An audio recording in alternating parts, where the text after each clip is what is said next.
If you're just tuning in, we are discussing religion and its influence on us. Now, please, let's hear what you have to say. Remember, you can join the conversation. Tweet at us at WishShowAfrica1 with the hashtag WishShow, or SMS and WhatsApp to 081-803-84663. Okay, so... say that Wish Show again, because I thought we were saying Wish Show. Show. Wish Show. No. Okay, so I want to take this to accountability and the possibility. Why are you laughing? The possibility of using the power that religion wields in Nigeria now to ensure some level of accountability. We've seen cross-carpeting in terms of pastors going into politics, right? And they are winning. Some. Yes. Remi Tinubu is a politician and a pastor. Great. Let's not go there. Really? But I'm just saying. this is taking me to our vice president, actually. So when he was going to get into power, right, some of the people who canvassed for him to, or for us to vote for him, were saying something in the lines of, he's a pastor. He's going there for good. He's going to make changes. He's going to, just vote for him because he's a pastor and he's the good man, right? And now that it seems like Nigerians do not see the change that they were promised, when you want to bring religion into that conversation, you hear, please, he's different from, what's the name of his church again? Am I allowed to call it? Right? No, don't call it. So why are we drawing the line when it comes to accountability, but it is okay to use religion to canvass for votes? So, in my training in banking as a salesperson, there are 3 topics we're told, as much as you can, unless you know the answer, do not discuss these 3 topics with your clients. Do not. It does not end well. It's a toss of a coin. It could be very violent or it could go very well. You never know. But just don't risk it. You know those 3 topics? Sports. Religion. Politics. Now you're bringing 2 of those 3 together into one. So forgive me if I circumvent it. Reason being, I don't want to discuss an individual in the terms of discussing the vice president or the president for that matter, because we're dealing with a much bigger issue than, let's not reduce it to dealing with the individual. But to answer your question on accountability, let me give you an example. We have in our constitution as a country, the government at any level cannot spend money or cannot spend money until the budget is appropriated into law. That's a very smart thing to do. Now, I don't like using the term common sense, but it's commonsensical that if you give somebody money to do something, at the end of his doing it, or at the end of a period, accountability demands he comes back and says, see what I've done. Okay? That's just, if I give someone money to go and do this go to the market, I expect them to come back and say, I did A, B, C, D, this is your change, or you have no change, or you are owing me. I expect that. We don't have that in the States. And the States get away with it because according to them, it's not in the Constitution, so it's not in law. If you need a law to compel you to be accountable, there's a problem. Now, why am I saying all of this regarding religion? I don't know how many churches, and all churches, collect a lot of money from their congregation. I don't know how many churches are accountable to the congregation to say, over the past 1 year, every week, from your tithe, your offering, your building fund, your charity work, your this, your that, your that, your that, we have collected X amount. This is what we have done with it. Pastor salary, usher salary, choir this, we bought equipment, we pay something. If at that level of serving God, you are saying, by your actions, accountability is not necessary. Remember the psychological concept I referred to called transference. Yes. So you take that lack of accountability from the person with quote and unquote God-given authority, because as is God that gave him that authority, whatever he does with the money, God sanctioned it. It is the business of him and God. I have no issues with that. But you see, the problem with that is if you run your religion like that, we will run our society like that. because we're going to say the money given to the person in authority, God-given authority. There is no need to question what he did with the money, because that's a business between him and God.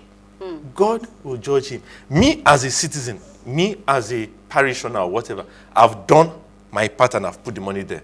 No, your part does not stop at putting money. Your part stops at making sure that they are accountable. That is a cardinal principle. So if the of the universe. strongest influence Yes. in Nigeria cannot help in terms of accountability, where do we go from here? I won't agree with you that it's the strongest influence. It is not. It kills my argument if I agree with you. Because if you say the strongest cannot do it, then what can do it? So I can't agree with the strongest. Okay. But you have to understand something. It's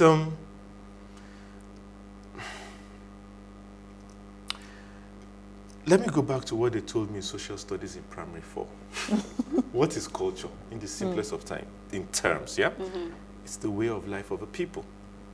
What is religion? It's the way of life of a people as it relates to their origin as a species and the supernatural. Right? Isn't it? Yes. What is tradition? It's the way of life of a people as it relates with social interaction as stipulated by the ancestors. So whether you're talking, now what is politics? It's the way of life of a people as it relates to their self-governance, Yes. to the style or method or whatever of their self-governance. So whether you're talking religion, politics, tradition, culture, they're all the same thing, the way of life of a people. It becomes terribly difficult to have different ways of life. It's very hard. I can't have two ways of life. I have a way I'm a human being. So I have a way of life. I cannot say I'm accountable here and I'm not accountable here. Yeah. It's very, very hard. In sync. It's very, very hard. You cannot bring my tradition, and most Nigerian traditions prohibits young people from questioning elders. Yes. And so when you think about it, tradition influences your religion, that influences your politics, that influences your governance, that influences everything. So that's why it's acceptable. It's not possible for me to go to my village square meeting and my Oba or Sultan or Emir or Obi or Onowu or whoever is Yes. speaking, and I say, oh, sorry, sir, I don't understand this. Can you explain? Say, okay, yeah, let me explain it. This is how it works. Then you put me in church, and I can't ask. My body will be scratching me. I'm like, why can't I ask? You know, when I see my townsman, why are we not asking? But we all accept it because our collective culture life. is repressive. Okay. Whether it's tradition, our tradition is repressive against women. Whether it's our Which is religion. why we would accept a religion that's repressive against women. Which is why we would accept a constitutional laws that's repressive against women. They're all linked, all of them. And what many people don't seem to understand is that the core religion, the people that practice the core religion that we have borrowed, their law is derived from their religious practice. Their culture is derived from their religious practice. Their governance is derived from their religious practice. So everything is the same. So when you go to Israel, the Jewish culture is the same as Judaism. The Jewish law is Judaism. The Jewish government it's all the same thing. We here are slightly confused. Very confused. Which is why, for example, we marry 3 times. People that are marry 3 times. Yeah. Because we're not sure which one is the one right that one. Practice, we so practice all we do of them. traditional marriage. We go and dance practice and all of them. then we go to registry court to Yeah. sign. Yes. Then Go on to church. Saturday we go to church. The messages you're getting are more Okay. questions than Yeah, sure. contributions. I'm all for So questions. please I have go more ahead with your question. Okay, this is this has to do with you talked about the fact that we borrowed some of these traditions. What we actually in No, we Nigeria borrowed the religion, the religion, which conflicts yes. with. So we have now in touch. yes, We're confused. we borrowed the religion, especially the Christianity. Yes. Now, Christianity was given to us by the white man before in exchange for slavery, where we had to sell our brothers to them, basically. Not in exchange. the white man needed to take slaves and make sure the slaves don't revolt. Because think about it, 300 slaves on a ship with 20 people. They had to give us something to subdue us, control. Exactly, Yes. exactly. So they gave us the Bible. Now, someone actually said, some people are of the school of thought that if there was something so important about the Bible because of the way the white man actually thinks, especially in relationship to the blacks in terms of racism, that they would not have given us the Bible, if there was something fantastic about the Bible. That's what someone said. Some people are of the school of thought. Okay. Now, bearing this in mind, can you throw more light on your write-up when you said the church called, what's it called? The country called church. That article. Now, that article, there was something you wrote there which had to do with the ash effect. And the ash effect and stupidity. Stupidity. Stupidity. I coined the word. Yes. Stupid with a pulpit in the middle. Yes. So can you give us an insight to how it relates to us currently in Nigeria? So let me disabuse something first. The Bible and the Quran are very powerful books. Yes. Yeah. I've not read as much of the Quran as I've read of the Bible, but I've read quite a bit of both. And you know what I've noticed? The white man gave us the Bible, but did not give us the understanding, the ability to understand the Bible. The Bible holds the keys. And the white man follows diligently the principles of the Bible. Not the letters, the principle. They've encoded. So I'll give you an example. I hate using America, but let's use that as an example. They've encoded kindness into their law without calling it religion. So if you witness an accident, it is a crime to live there without making sure there's help first. Yes. That's kindness. I don't have to know you or like you. Exactly. But they've encoded kindness. They've told you, if you give money to charity, what's the other word for charity? Help. Which one? Love. Love, okay. If you give money to charity, you get a tax rebate. The government rewards you for showing love to the less privileged. Oh, celebrities. They do not call it. So they do it. They may not be doing it because they like you, but there's a financial benefit to them. They've encoded the principles of the Bible into their laws and their culture. So back to the ash effect that you asked about. Yeah. Ash effect is spelled, because I'm hoping the people watching will Google everything I'm saying. Ash effect is ASCH. Yes, yeah. It's a collective, it's very close to what you call mob action, but it's slightly different in the sense that when somebody knows something, if you put him in a group of people that have a different wrong opinion or wrong answer, and he has the right answer, he will change his answer to be wrong. To the wrong. But because everybody is wrong together, there is a satisfaction called the ash effect. So as long as, so you leave an exam, right? And everybody says the answer was 10. And you say, my answer was 312.234. You know? And everybody like saying 10. You know what you did. You are sure of what you did. But everybody's 10. When they ask what was your answer, you may be like, I don't 10. Because there's a satisfaction in all of us. What did you get? Then you go and ask the most brilliant person in class, did you get 10? He says yes. You are satisfied. Oh, okay. At least if he got it, it's called the ash effect, where you know what is correct. Yeah. But because you're in the midst of everybody doing something wrong, there is a satisfaction in being with the crowd. Now, when you have a population where 70% live in poverty, it's very easy to assume that 70% are uneducated. It's very easy to assume, therefore, regarding intellectual discourse, or when I say educated, I'm not talking of schooled. Yes. Properly educated, people that can think long-term, that are enlightened. Yes. You see, and you are going with what everybody, I mean, you are at the traffic light now. It's red. You stop. Cars behind you are honking and abusing you. But they won't quite pass you until one is always a bus driver. If the light is bad, it's always a bus driver wrong? that comes out and goes. And once the bus driver goes, others follow. Not just others. The Mercedes will follow, the G-Wagon will follow, the Prado will follow. And you're wondering, how is it that these kind of people are comfortable following that kind of person? That explains our politics. Yeah. Let's take some comments. Yes. Wuraola says, if we continue at this pace, what will be the impact on the overall well-being of who we are as a people? I guess that's a question.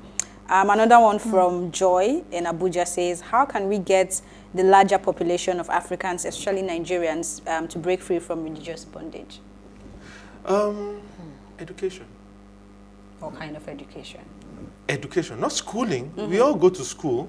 The evidence of schooling is a certificate. Okay. The evidence of education is an enlightened mind. Okay. If you are... Now, don't get... I mean, people always ask. Last week, Sunday, I was invited to speak in a church. I go to church. So I'm not... But you see, I'm not one of those people who you will tell anything. And now I said, I hope viewers are Googling. Anything you tell me, I will check it. I'm like, Uncle, no. That thing you said, could it work? Not possible. I would not challenge you because I'm defiant. I'll challenge you, make me understand it. And they'll tell you, oh no, take it on faith. I'm like, I'm sorry, I can't use the language that will come to my mind. No, I can't take it on faith. Explain it. My faith, my understanding strengthens my faith.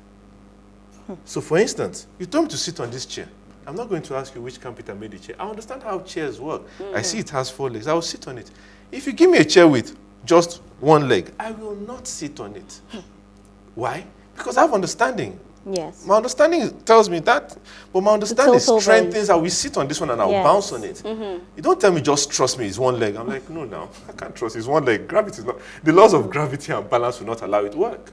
So we need to understand that we need to educate people.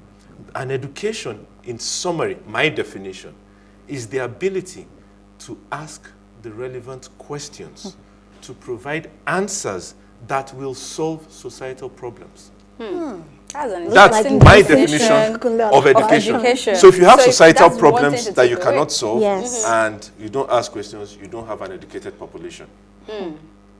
Okay. You have school, we all have certificates, but we're not educated. Right. Yeah.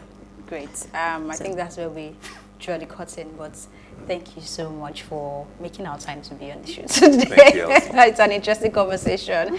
Ways was birthed from the need to inform, inspire, influence lives towards action. And this year, we started our CSR focused on curbing unemployment in Nigeria. If you are a company, please partner with us by allocating internship slots. And if you're a job seeker, keep watching Ways and follow us on all our social media platforms.